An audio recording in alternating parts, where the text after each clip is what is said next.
Hey, what's up, everybody? Welcome back to another episode of Filling Your Cup. I'm your host, Calvin. Hey, yo. I'm your other host, David. And today we're going to talk about the housing hype. Since we're, on the topic of housing, let's keep this ball rolling. Let's keep the hype going. And let's get into it. First slide. All right. So, as you may or may not know, home prices are kind of expensive out there. It's especially in the Bay Area. You cannot, they won't even entertain an offer that's less than this. I'm gonna say around the average is like 1.2 million. They won't even entertain an offer of 1.2 million. So, it's kind of pricey out here. And I mean, you might say like, hey, Bay Area, tech world, that's an outlier, but no, home prices throughout the world, throughout the country, or even throughout the world has been like steadily, rising. I say steadily, but I think in the past year, home prices has went up like 10, like almost like 5 to 10%, which is a lot. I mean, it's a lot more than inflation. So we're gonna talk about why this might be, and we got a few ideas. We're doing a little scientific research out here, and we got a few ideas that what might be causing the home price explosion. Number one, cheap mortgages. I mean, right now interest rate, you can't get any lower interest rate than now, man. Like, well, you probably can, but not anymore because it's steadily going up. But interest rate has been really low, especially throughout COVID. So that's one. A post-pandemic desire for more space. Now that you're not cooped out in the home anymore, or don't need to, you want to grow your family. I'm sure there's a lot of COVID babies out there, and COVID has been longer than a year now, and I'm sure they probably have a new family member, and they need to get a bigger space. It makes sense to expand the home, get a bigger house. So that's also driving up the demand. Newly remote workers taking city cash to regional location. Now that employers and employees taste the nectar of working from home, I'm sure a lot of them don't want to go back to the office and might be deciding to work remote for a longer period of time.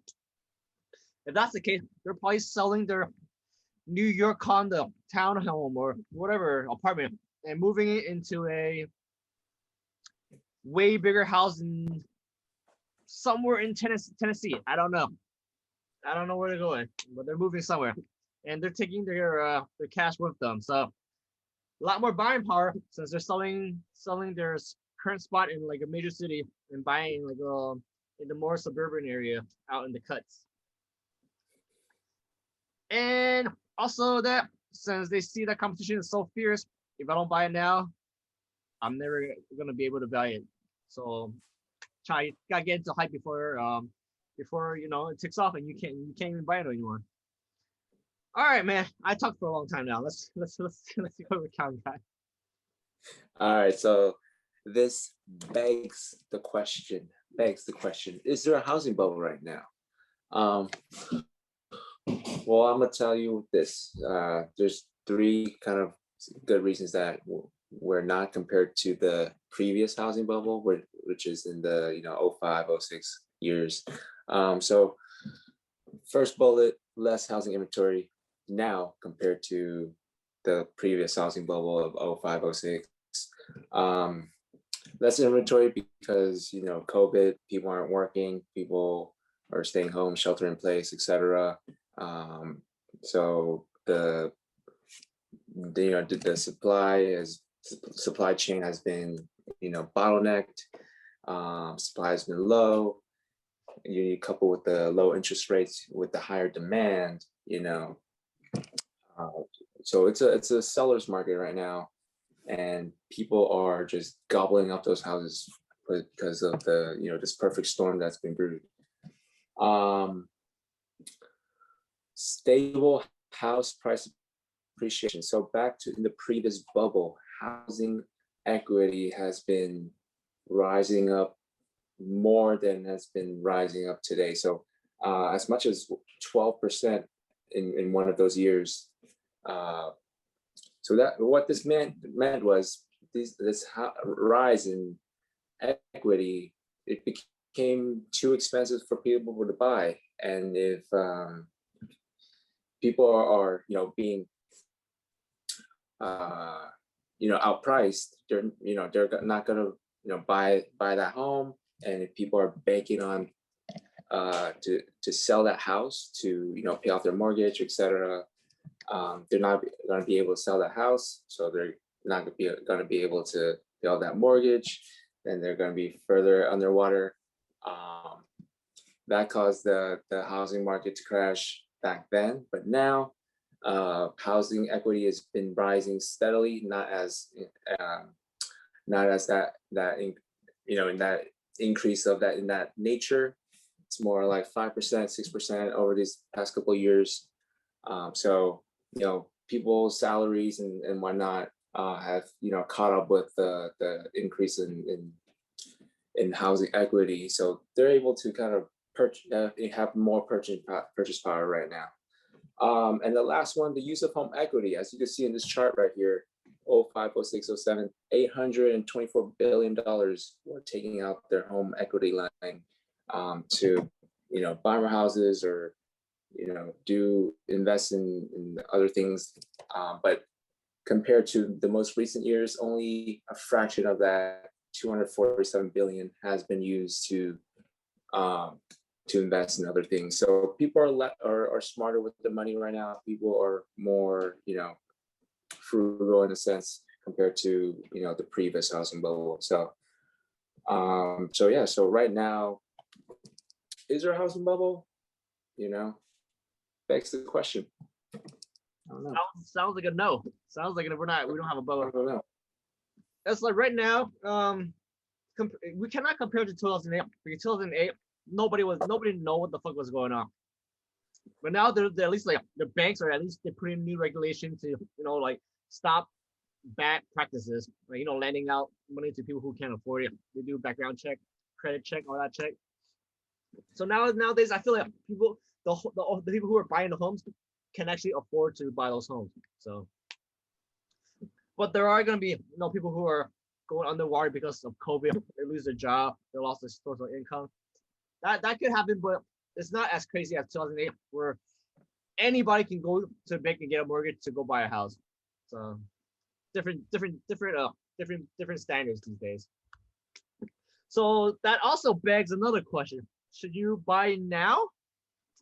So we're gonna say yes and no, right? So I'm gonna say yes because right now is a good time to buy because the interest rate are so low.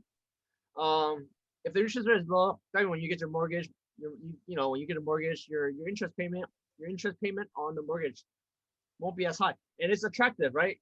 If you can get like a 3% interest rate versus like a 5%, 6%, 7%, of course you want a 3% interest rate. So that's why right now it's really enticing to buy, because you can get as low as like 2.3 or 2.2, and it could be as high as like 3%, which is still relatively low. Right. And the other, on the flip side, with low interest rates, there's going to be a lot of competition. People are, driving up in droves to buying up and gobbling up these houses. Naturally, that's going to increase the house prices. So, yes, you have low rates, but you're going to be paying for a higher price home. So it's a give or take right now. So if you're I'd say if you're able to find a good deal,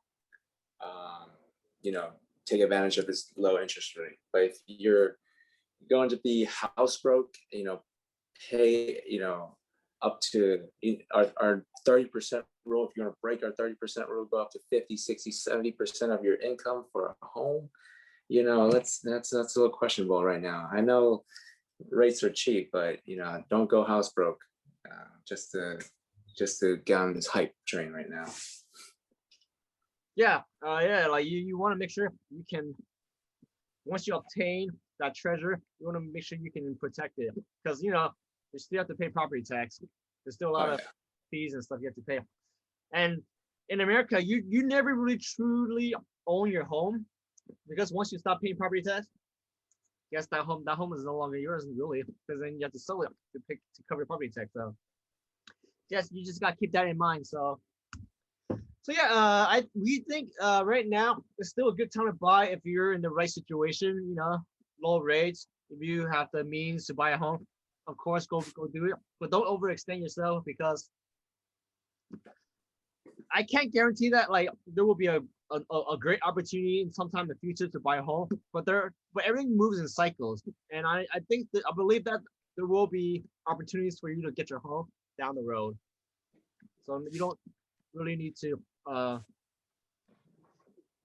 really go like Balls really deep and yeah, but I didn't want to say that, but don't want to go balls deep and constrict yourself or restrict yourself or just make yourself you know living in a really uncomfortable situation. But yeah, Calvin, any closing remarks? you know, just update on on my personal housing journey. I'm still looking, so I'm being picky right now. I'm trying to follow this 30-40% rule to try not to be go house broke and go you know deep into debt with this hype train.